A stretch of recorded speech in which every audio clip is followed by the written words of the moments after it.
Vamos louvar a Deus pela vida do nosso reverendo? Vamos ler novamente o versículo 1º, 2º e 3º, vamos lá? No terceiro ano, Daniel, Daniel capítulo 1, versículo 1º. No terceiro ano do reinado de Joaquim, rei de Judá, veio Nabucodonosor, rei da Babilônia, a Jerusalém e a sitiou. O Senhor lhe entregou nas mãos a Joaquim, rei de Judá, e alguns dos utensílios da casa de Deus. A estes levou-os para a terra de Siná, para a casa do seu Deus, e o pôs na casa do tesouro do seu Deus. Versículo 3, pode ler bem forte?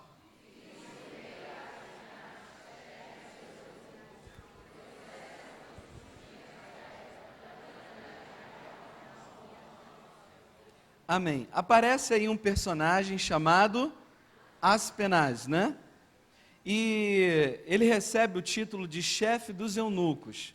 O nosso reverendo nos orientou a pesquisar e comentar aqui, passar para os irmãos, O que era um eunuco?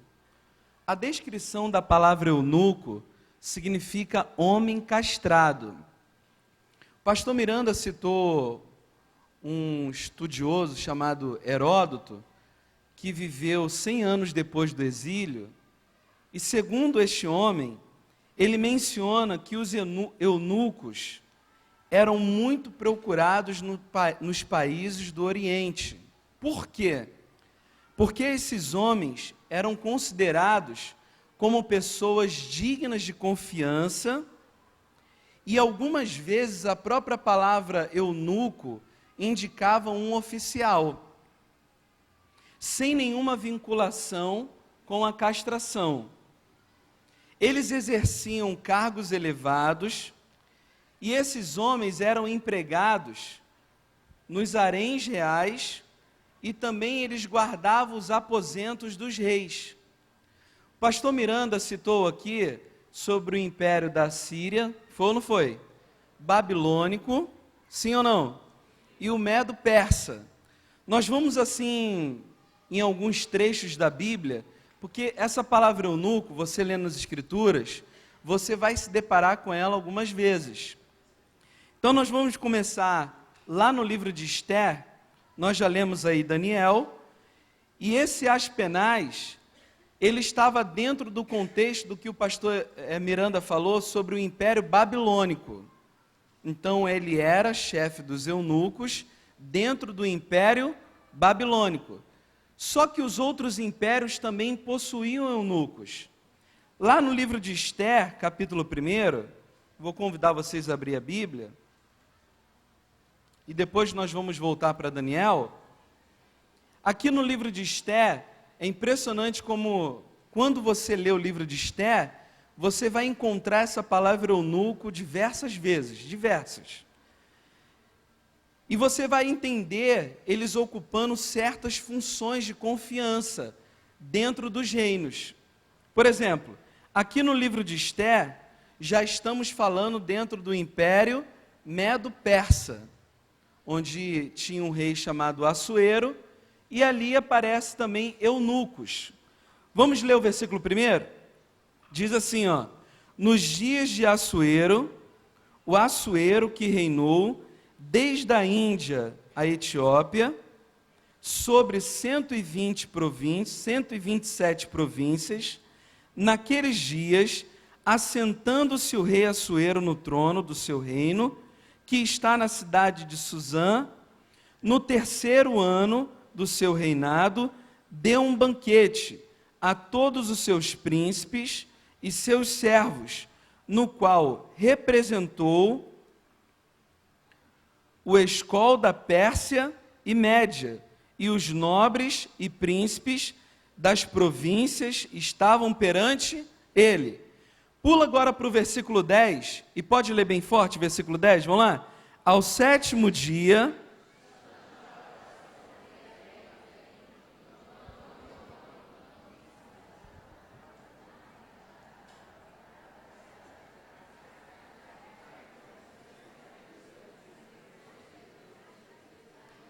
Quantos eunucos aparecem aí? 7 eunucos que faziam o quê? Serviam ao rei. Agora pula para o capítulo 2. Assistiam ou serviam diante do rei, uma das funções. No capítulo 2, no versículo 3, vamos ler? Capítulo 2, versículo 3. Põe o rei comissários em todas as províncias do seu reino, que reúna todas as moças virgens, de boa aparência e formosura, na cidade, na casa do quê? Sob a vista de quem? Regai, eunuco do rei, guarda do quê? E dei-lhes os seus ungüentos. Então aparece um outro eunuco que tomava conta das mulheres. Agora passa para o capítulo 2 mesmo, versículo 14. Vamos ler? À tarde entrava e pela manhã tornava a segunda casa das mulheres, sobre a vista de quem? Saasgás, eunuco de quem? Guarda das, outra função, né? Guarda das concubinas, não tornava mais ao rei, salvo se o rei a desejasse. E ela foi chamada pelo nome. No caso aí está falando de Esther, né? Volta lá para Daniel, por favor. Então nós vimos dentro do Império Medo-Persa que os eunucos, eles ocupavam posições de destaque, de confiança. Lá no Império Babilônico, você vai observar o que esse Aspenaz fazia dentro do Império e a autonomia, né, debaixo de uma ordem do próprio rei Nabucodonosor, o que ele tinha liberdade para fazer, e quando o rei ordenava, ele fazia-se cumprir a palavra do rei. Então no versículo 3, vamos repetir? Vamos lá? Disse o rei a Aspenaz, chefe dos eunucos, que trouxesse alguns dos filhos de Israel, tanto da linhagem real como dos nobres. Então, a mandado do rei Nabucodonosor, ele foi aos filhos de Israel para fazer o que lá? Trazer, como o pastor Leonardo falou, a elite, dentro da primeira deportação. Olha o versículo 4 em diante. Jovens sem nenhum defeito, de boa aparência, instruídos em toda sabedoria, doutos em ciências, versados no conhecimento, que fossem competentes para assistirem no palácio do rei e lhes ensinasse a cultura e a língua de quem? Dos caldeus. Olha o versículo 5, pode ler bem forte?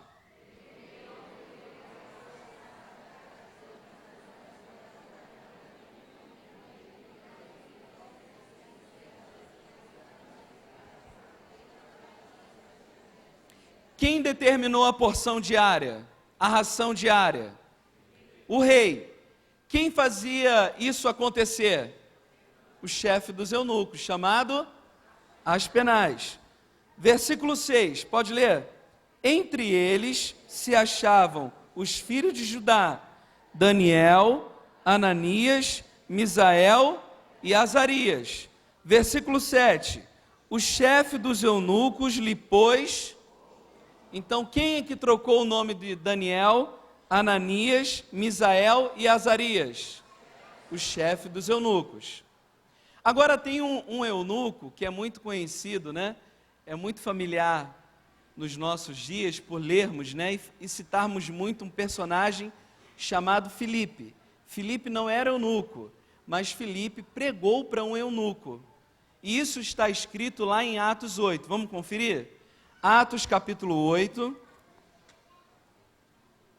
Atos capítulo 8, versículo 27. E aqui se destaca também um outro nível que os eunucos recebiam por serem pessoas confiáveis. Uma outra função. Vimos lá ele fazia se cumprir a palavra do rei, foi aos filhos de Israel, pegou a elite, né, os jovens, trouxe para a Babilônia, trocou o nome, fez a palavra do rei se tornar real, cumprindo a palavra do rei na porção diária. Vimos lá no Império Medo-Persa que eles ocupavam posições, cuidando da casa, né, onde as mulheres ficavam, as concubinas, eunucos que assistiam diretamente, tinham acesso ao rei. E aqui no livro de Atos, capítulo 8, versículo 27, diz assim, ó: eis que um etíope, ele era o quê? Eunuco. Qual era a função desse eunuco? Alto oficial de Candace, rainha dos, o qual era superintendente de todo o seu, que viera adorar em Jerusalém. No caso aqui de Atos 8, 27, este eunuco, ele era alguém que cuidava e administrava o tesouro da rainha dos etíopes. Então era alguém que cuidava da parte financeira de uma rainha. Mas, meus amados, não existe ninguém melhor para explicar sobre os eunucos do que o próprio Jesus. Vamos ver da boca do próprio Jesus como ele esclarece a respeito dos eunucos. Então nós citamos aqui Heródoto, foi ou não foi? Vimos algumas passagens que falam a respeito desses eunucos ocupando, né, posições estratégicas dentro dos impérios, pessoas de confianças que ocupavam posições estratégicas, mas não existe ninguém melhor para explicar sobre o eunuco do que o próprio Jesus. Abra sua Bíblia lá no livro de Mateus, capítulo 19, Evangelho de Mateus,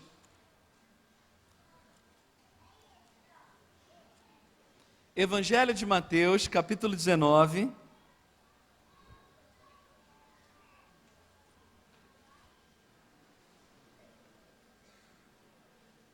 Então, a descrição geral. O que é um eunuco? Um homem castrado. Isso deve ficar guardado na sua cabeça, né? E esses homens, eles ocupavam posições de confiança, cargos de confiança. Vimos eles, né, trabalhando dentro dos impérios. E agora vamos observar o próprio Jesus falando. Mateus capítulo 19, versículo 12.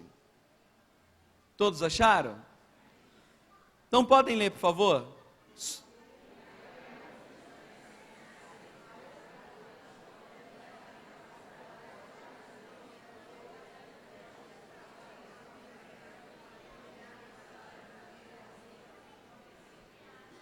Jesus aqui dá 3 definições do eunuco. O eunuco de quê? Nascença. O eunuco feito pelos homens. Por exemplo, quando nós lemos lá sobre o Império Babilônico, né, e o Império Persa, certamente esses eunucos eram eunucos feitos pelos homens. Certamente, salvo as suas exceções, mas certamente era um eunuco feito pelos homens. Como? Por intervenção cirúrgica. Quando se fala de eunucos de nascença, está se falando de eunuco que nasceu com algum defeito congênito. Já nasceu eunuco, não precisou ser castrado pelos homens, já nasceu assim. Quando se fala, como Jesus definiu aí, homens que tais fizeram, está se referindo diretamente a eunucos cujos próprios homens fizeram esses homens eunucos, por meio de uma intervenção cirúrgica. E quando você vai para a história, é impressionante como os impérios, lembra do que o pastor Miranda falou? Os homens eram muito cruéis. Quem lembra disso? E eram mesmo, né? Faziam brutalidades para tornar esses homens eunucos. Agora tem um terceiro aspecto. Vamos ler novamente o versículo, finalzinho, vamos lá? O terceiro.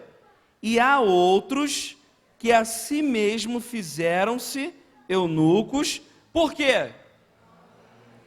Por causa do reino dos céus. Esses eunucos também eles podem ser chamados de eunucos espirituais. Pergunta para o seu irmão, o que seria um eunuco espiritual? Você está ouvindo sobre eunuco. O que seria um eunuco espiritual? Um eunuco espiritual.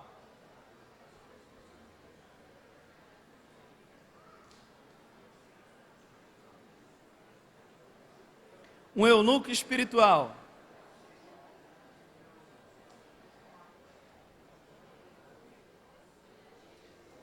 Vamos falar diretamente, ouça bem. Quando se fala dos eunucos espirituais, ou algumas pessoas que, como o próprio Senhor Jesus disse, né? A si mesmo se fizeram eunucos por causa do reino dos céus, são homens e mulheres que sublimam toda a sua energia sexual e canalizam isso para o quê? Para o reino. Viver de forma totalmente voltada para o quê? Para o reino. E não necessariamente são pessoas castradas, mas que canalizam todo o seu impulso sexual, toda a sua energia sexual,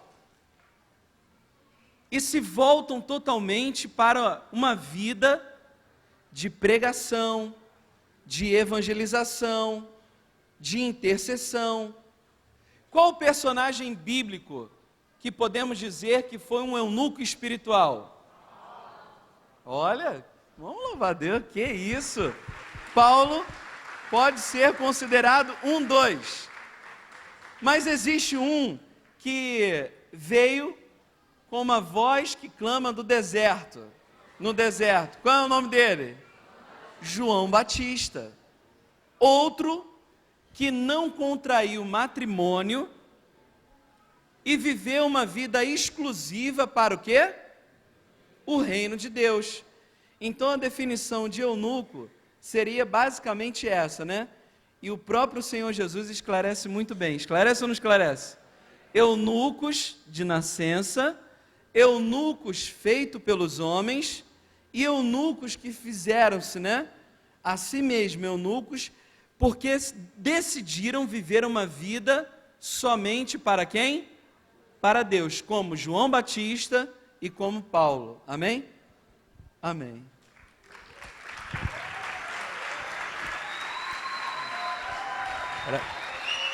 Louvamos a Deus, agradecemos a Deus, parabéns, pastor. E a gente quer dizer o seguinte, que é um mergulho, né? É um mergulho, verdadeiramente há uma grande contribuição espiritual e cultural, né? E cultural, porque e esse era o ambiente, e o ambiente desses jovens. Amém? Bom, nós podemos prosseguir, porque temos que avançar, né? Mas nós podemos também fazer uma outra coisa, que já fizemos outras vezes, chegar mais cedo.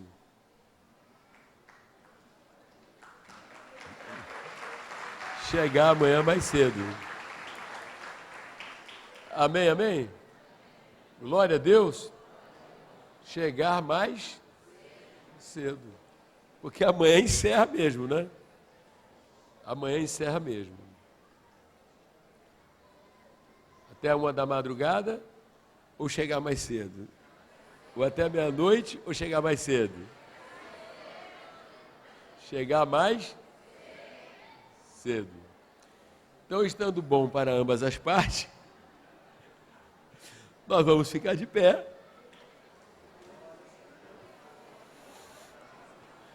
Fica de pé. Agora, amanhã, eu acredito que nós vamos dar uma boa continuada. Quem quer fazer um pacto comigo aqui de oração? Levante a mão. Saber se no próprio culto, porque normalmente a gente faz o culto com a pregação. Amém, amém? Quem quer orar para a gente pedir de Deus a direção, perguntar ao nosso executivo aqui, se deve ter a pregação no culto, né? Normalmente a gente faz isso, né? Ou no próprio culto, a gente dá continuidade. De coração, bota, pastor Hilton, representando a igreja, coloca a mão aqui em mim, aqui, ó.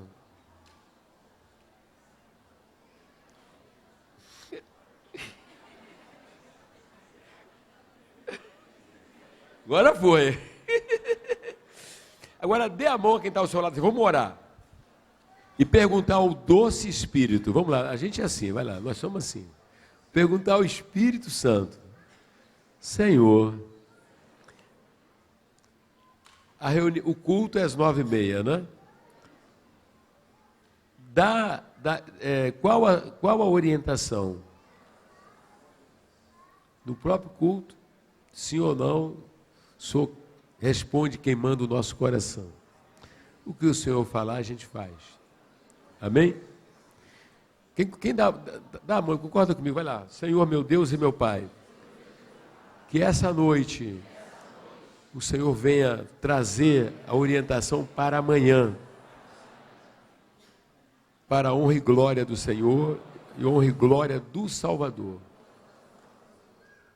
Que essa noite haja uma renovação, que pessoas sejam batizadas no Espírito Santo, que sejam renovadas no Espírito Santo, glória a Deus.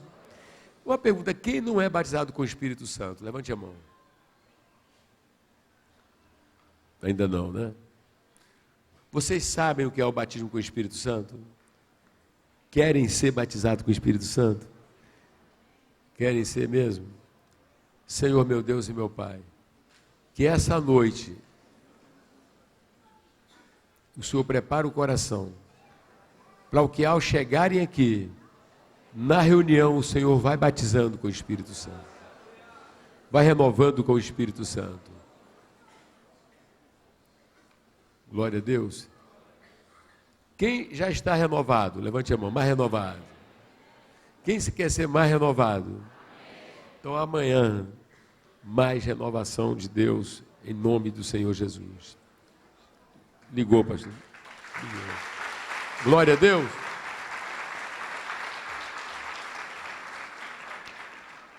Os pastores que puderem subir, podem subir. Os pastores.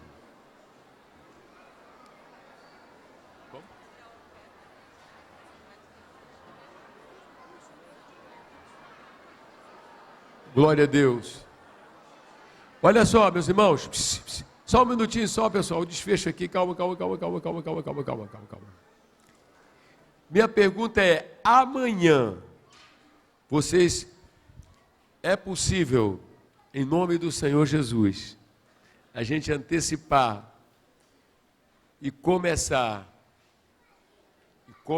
mesmo, às 8h20 da manhã?